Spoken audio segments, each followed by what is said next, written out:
मेरा बेटा कहता था अबू मैंने अल्लाह से मिलना है मैंने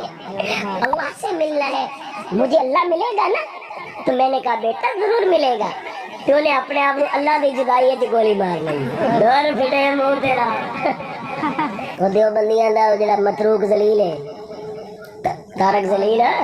ओदा मुंडा मरिया ते उन्हें जनाब क्या अदाकार लोग होंदे ने हैं, उन्हें खुदकुशी की थी ते खुदकुशी की ते पर्दा पाने वास्ते पता क्या आंदा हुन पुत्तर ओदा बयान दे चुकिया सी कि मेरे भरा ने अपने आप आप ही गोली मारी, खुदकुशी की है दुनियावी तकलीफ तो तंग आके हैं। ते हुन एक गल बाजी हो गई सी, हुन पर आखिर वो तो हुन मौलवी सी ते वो भी उस पार्टी दा के जिन्हां दा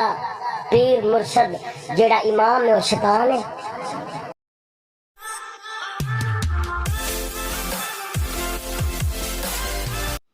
अस्सलाम वालेकुम दोस्तों, मैं हूं जज़ार। मैं शुक्रगुजार हूं कि आपने मेरी ये वीडियो देखने के लिए टाइम निकाला। नाज़रीन, इस शख्स का बयान मैंने आपको सुनाया और तफसीलन आपने बयान सुना और इस बयान के अंदर आपने देखा होगा किस कदर ये इंसान जो है वो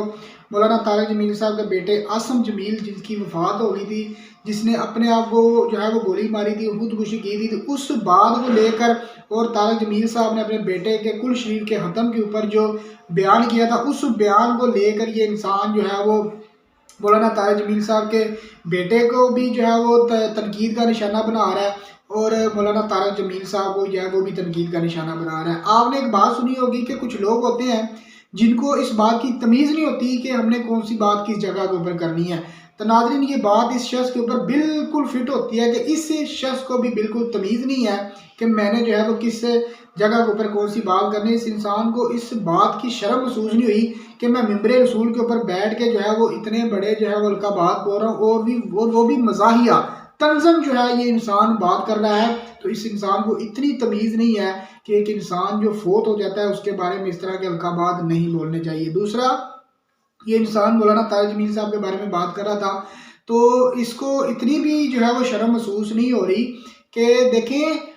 मैंने इसके ऊपर पहले भी 1 से 2 वीडियो बनाई हैं और मैंने उसके अंदर डिटेल में बताया था कि उनका बेटा जो है वो एक नफसियाती मरीज़ था। तो डॉक्टरों ने भी उनको बोला हुआ था कि आप जो है वो अपने बेटे को अकेला ना छोड़ना, ये अपनी ज़िंदगी को नुकसान पहुंचा सकता है। तो एक इंसान जब है ही वो जो है वो दिमाग से फारग हो चुका है, दिमाग उसका काम नहीं कर रहा, तो आप अगर उसने ऐसा कोई काम कर लिया, उसने अपनी जान को नुकसान पहुंचा लिया, तो उसके ऊपर आपको तनकीद करके क्या मिलेगा। तो मौलाना साहब या जो भी आप हो शख्सियत है, आपका दिमाग तो बिल्कुल ठीक काम कर रहा है ना, तो आपको तो तमीज़ होनी चाहिए कि मैंने किस जगह के ऊपर बैठ के कौन सी बात करनी है। तो मुझे यकीन करें ऐसे लोगों के ऊपर भी अफसोस होता है जो इस तरह के लोगों को जो है वो मिंबर रसूल के ऊपर बैठने की इजाज़त देते हैं, कि जिनको इस बात की तमीज़ नहीं होती कि हमने मिंबर रसूल के ऊपर बैठ के किसी इंसान की ज़ात के ऊपर बात नहीं करनी, अगर करनी भी है तो किसी दायरे के अंदर रह के करनी है। तो मेरी इस वीडियो को ज़्यादा से ज़्यादा शेयर करें ताकि इस इंसान के पास मेरी ये वीडियो जाए और इस पर थोड़ी सी शर्म महसूस हो कि मैंने ये गलत किया है।